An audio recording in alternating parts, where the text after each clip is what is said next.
प्यारे दोस्तों नमस्कार और एक बार आपका पुनः स्वागत है। हम अमेरिकी संविधान पर बात कर रहे थे।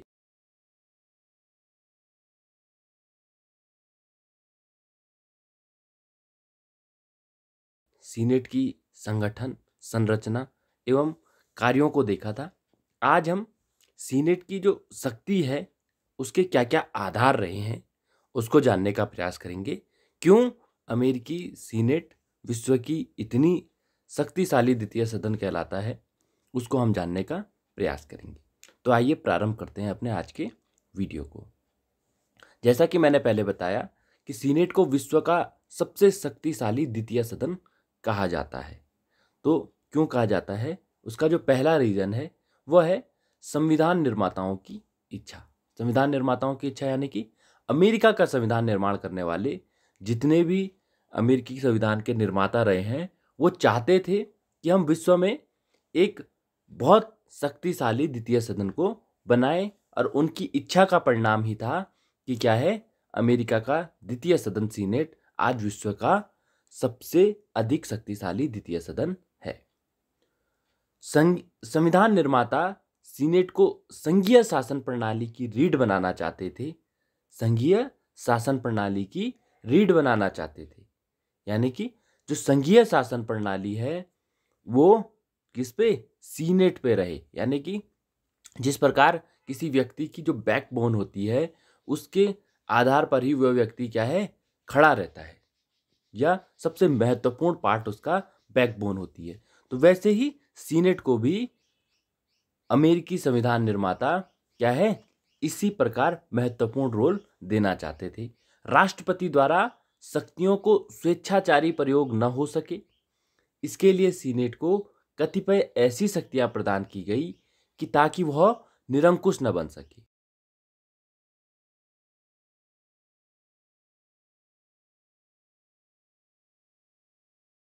व्यवस्थापन के क्षेत्र में भी सीनेट को प्रतिनिधि सभा का समान पदीय बनाया गया और यह व्यवस्था की गई कि सभी प्रकार के विधेयक तभी कानून का रूप ले सकेंगे जब उन पर दोनों सदनों की सहमति हो जाए।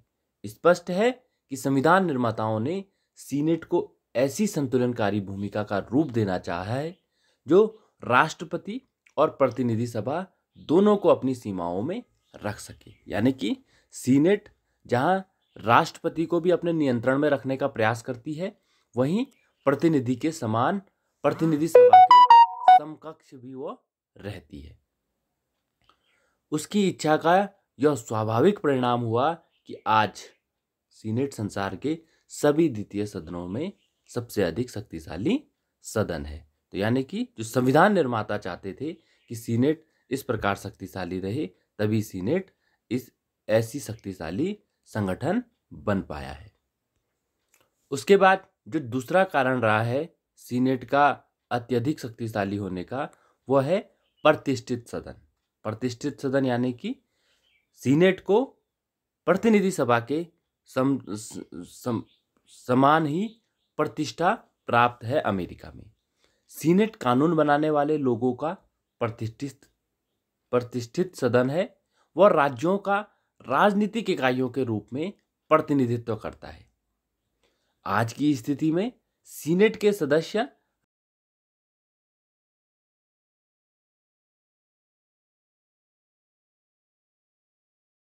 सिर्फ जिस राज्य का प्रतिनिधित्व कर रहे हैं, वहां के प्रतिनिधित्वकारी ही नहीं कहलाते, बल्कि सीनेट के प्रतिनिधि संपूर्ण देश के प्रतिनिधि यानी कि संपूर्ण अमेरिका के प्रतिनिधि की भूमिका अदा करते हैं। प्रतिनिधि सभा में स्थानीय हितों का प्रभुत्व रहा है, परंतु सीनेट में ऐसा नहीं है। इससे द्वितीय सदन ने स्वभावतः प्रथम सदन की तुलना में श्रेष्ठता अर्जित की है और उसका सम्मान भी बढ़ा है, क्योंकि प्रतिनिधि सभा के जो सदस्य हैं वो अपने जिन प्रांतों से चुनकर आते हैं वहाँ का प्रतिनिधित्व अधिक करते हैं, जबकि सीनेट ऐसा नहीं करती है। सीनेट के प्रतिनिधि जो है वो देश के मुद्दों को अधिक महत्व देते हैं। इस कारण उसका जो सम्मान है अमेरिका के जनता की नज़र में वो अधिक है और इसलिए उसे प्रतिष्ठित सदन होने के कारण वो धीरे धीरे अपनी शक्तियों में क्या है, वृद्धि करता जा रहा है। तीसरा कारण है प्रभावशाली मंच। राष्ट्रपति पद के बाद अमेरिका में सीनेट ही सबसे प्रभावशाली मंच है। राष्ट्रपति की तरह प्रमुख सीनेटरों के भाषणों और विचारों को समाचार पत्रों में प्रथम पृष्ठ पर स्थान दिया जाता है। सीनेटरों के विचार जनमत को पर्याप्त रूप से प्रभावित करते हैं। सीनेटर सरकार की किसी भी धांधली, भ्रष्टाचार या अनियमितता को प्रकाश में लाकर जनमत को सरकार के विरुद्ध करने की क्षमता रखते हैं। इसके अतिरिक्त वे किसी भी रहस्यपूर्ण विषय पर कार्यपालिका से सूचना मांग सकते हैं। इसके फलस्वरूप सीनेट के प्रभाव में पर्याप्त वृद्धि हुई है। तो सीनेट की जो ये कुछ शक्तियां हैं, जिस कारण वो क्या है आज की दृष्टि में एक, यानी कि चाहे ये इसकी शक्तियां हैं और चाहे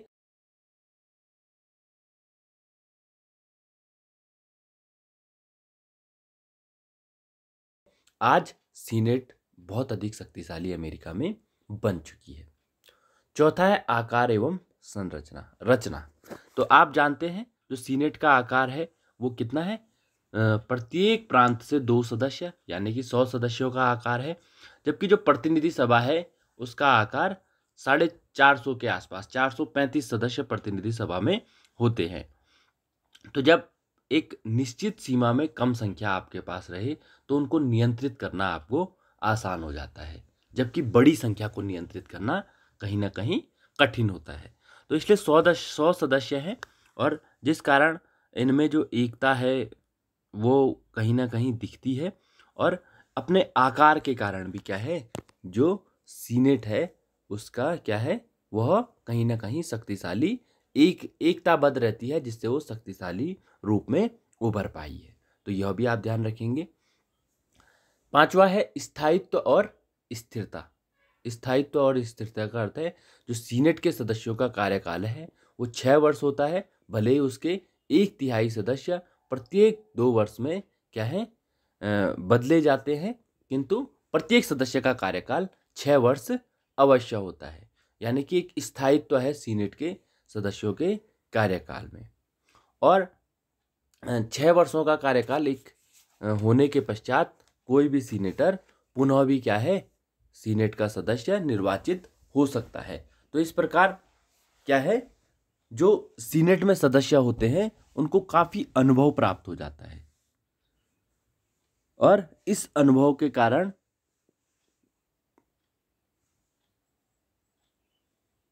और अपने अनुभव का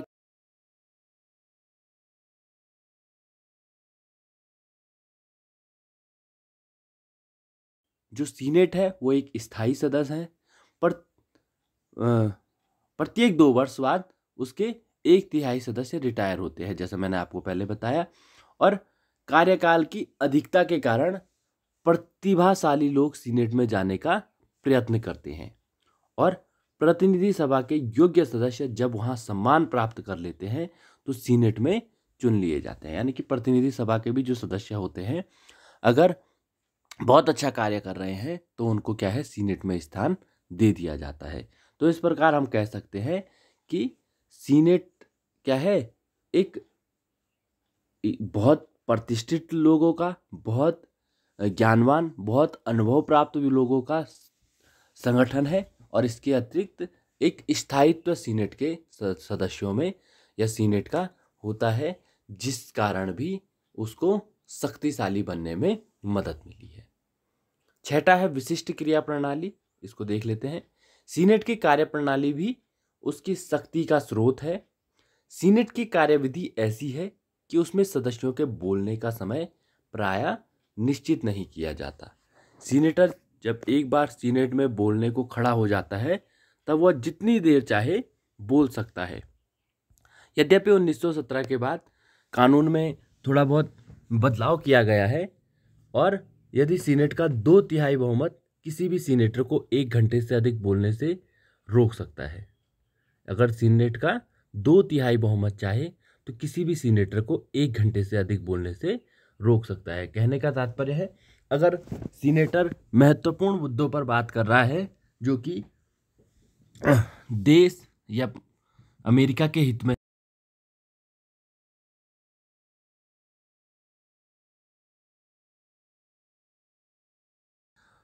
और अपने समय को या संसद के समय को जाया कर रहा है, कांग्रेस के समय को जाया कर रहा है, तो उसको बोलने से रोका जा सकता है। परंतु इस नियंत्रण का प्रायः बहुत कम प्रयोग किया जाता है। भाषण की स्वतंत्रता ने सीनेट को पर्याप्त शक्ति प्रदान की है, क्योंकि इस सदन के द्वारा किसी महत्वपूर्ण प्रश्न पर स्वतंत्रतापूर्वक विचार किया जा सकता है। तो आपको ये मालूम होना चाहिए कि अमेरिकी सीनेट में जो सदस्य है उसको एक निश्चित समय नहीं दिया जाता है बोलने के लिए, बल्कि जब तक वह अपनी बात रखना चाहता है उसके पास पूर्ण स्वतंत्र समय होता है अपनी बात रखने का। यानी कि वो दिनों दिन तक भी क्या है, अपनी बात को रख सकता है। और इस कारण वह क्या है, क्योंकि जब अपनी बात को पूरी रख सकेगा तो उससे क्या है, किसी विषय पर स्वतंत्रतापूर्वक विचार हो सकेगा। और जब स्वतंत्रतापूर्वक विचार होगा तो वहाँ से जो कानून बनकर आएंगे वो क्या है, जनता की नज़र में सम्मान पाएंगे। और इस कारण सीनेट को सम्मान की दृष्टि से देखा जाता है और वो शक्तिशाली बनती जा रही है। अगला है दलीय नियंत्रण का अभाव। जो सीनेट में दल संगठन, दल नेतृत्व तथा दलीय अनुशासन का अभाव है। सीनेट के सदस्य स्वतंत्रता पूर्वक किसी भी समय और किसी भी विषय पर बोल सकते हैं। वे व्यक्तिगत रूप से यह निश्चित करते हैं कि कौन सा रास्ता अपनाया जाए अथवा किस पक्ष को मत दिया जाए। इसके अतिरिक्त सीनेट के सदस्यों को किसी वर्ग विशेष अथवा संस्था का तनिक भी भय नहीं होता। वे न केवल सरकार की अपितु सर्वोच्च न्यायालय की आलोचना करने में भी नहीं हिचकिचाते। इससे राष्ट्रपति भी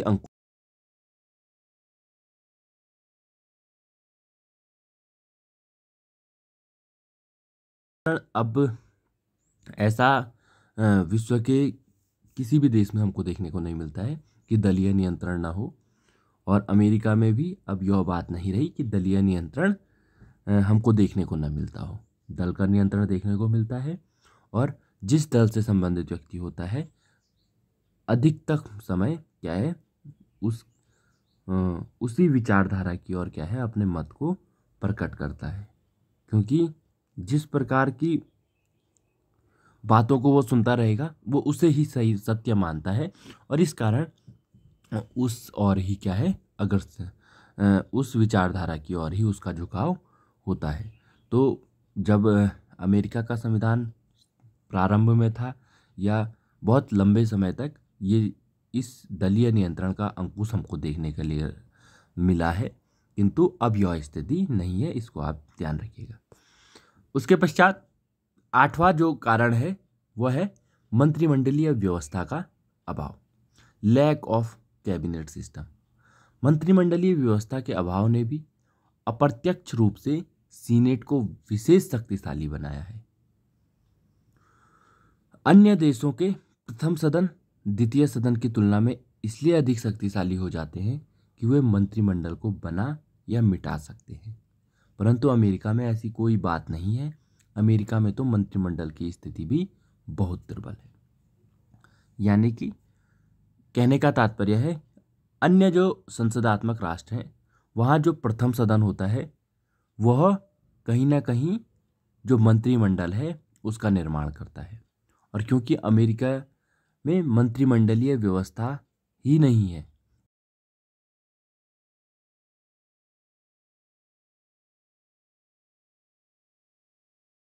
उसकी शक्ति घटी है और जिस कारण द्वितीय सदन को शक्ति में वृद्धि हुई है।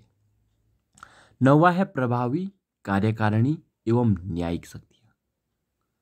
सीनेट के पास महत्वपूर्ण कार्यपालिका संबंधी शक्तियां हैं। वह राष्ट्रपति की निरंकुशता पर अंकुश लगाती है। संधियों एवं नियुक्तियों में उसका निर्णय अंतिम रहता है। जॉन हे के अनुसार संधि को सीनेट में भेजना एक बैल को अखाड़े में भेजने के समान है।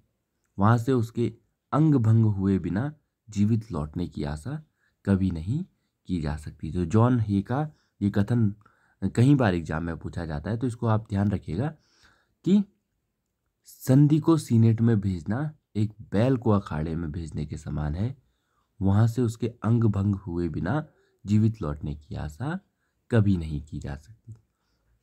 यानी कि अगर किसी संधि से संबंधित प्रस्ताव को आप सीनेट में भेजते हैं तो सीनेट जैसा प्रस्ताव आपने भेजा है वैसा ही आपको लौटाए, इसकी संभावनाएं बहुत कम है।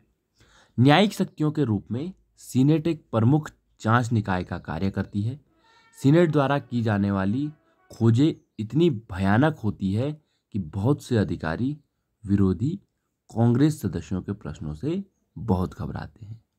इसके अतिरिक्त सीनेट को ही समस्त महाभियोगों पर निर्णय देने की अंतिम शक्ति प्राप्त है।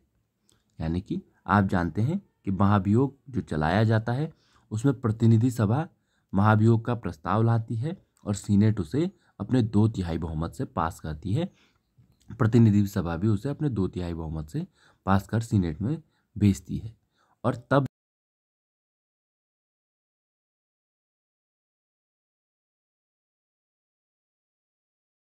बन गया है। और 10वां है प्रत्यक्ष निर्वाचन। सीनेट की शक्ति का एक मुख्य और अन्य कारण उसके सदस्यों के प्रत्यक्ष निर्वाचन की व्यवस्था है। वर्ष 1913 से ही प्रतिनिधि सभा और सीनेट दोनों ही के निर्वाचन प्रत्यक्ष होने लगे हैं। अतः अब दोनों ही संस्थाओं के सदस्य स्वयं को जनता का प्रतिनिधि कहने के अधिकारी हैं। जिस प्रकार विश्व के बहुत से जो द्वितीय सदन है वहाँ का निर्वाचन अप्रत्यक्ष होता है, किंतु जो ब्रिटिश द्वितीय सदन सीनेट है उसके सदस्यों का निर्वाचन प्रत्यक्ष यानी कि जनता के द्वारा किया जाता है, जिस कारण भी उसको क्या है एक महत्वपूर्ण स्थान प्राप्त है और वो अपनी शक्ति में वृद्धि कर रही है। और अगला है गुरुत्वाकर्षण का केंद्र। सीनेट आज राष्ट्रीय जीवन में गुरुत्वाकर्षण का केंद्र बना हुआ है। यह राज्य के योग्य एवं महत्वाकांक्षी व्यक्तियों को अपनी ओर आकृष्ट करता है। फोर्ट लोट के शब्दों में पर्यवेक्षण एवं वित्त संबंधी अपनी शक्तियों के कारण प्रशासन संबंधी अंतिम शक्ति राष्ट्रपति से भी अधिक कांग्रेस को प्राप्त है तथा महाभियोग संबंधी अपनी शक्ति के कारण वह देश का सर्वोच्च न्यायालय से भी अधिक उच्चतर न्यायालय है। यानी कि सीनेट की जो शक्तियां हैं उस आधार पर यह सीनेट की शक्तियों के कारण ही सीनेट की शक्तियों में जो निरंतर उत्तरोत्तर वृद्धि होती गई है उस कारण वो क्या है एक महत्वपूर्ण संस्था के रूप में अपने आप को अमेरिका में उसने स्थापित किया है। ये ही सीनेट की शक्ति का मुख्य कारण है। तो आज हमने देखा सीनेट की शक्ति में वृद्धि के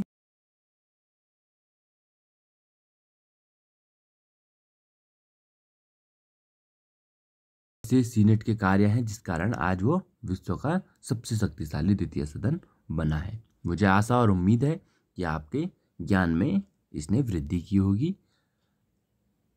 आप लोगों ने मुझे सुना, आप लोगों का बहुत बहुत धन्यवाद।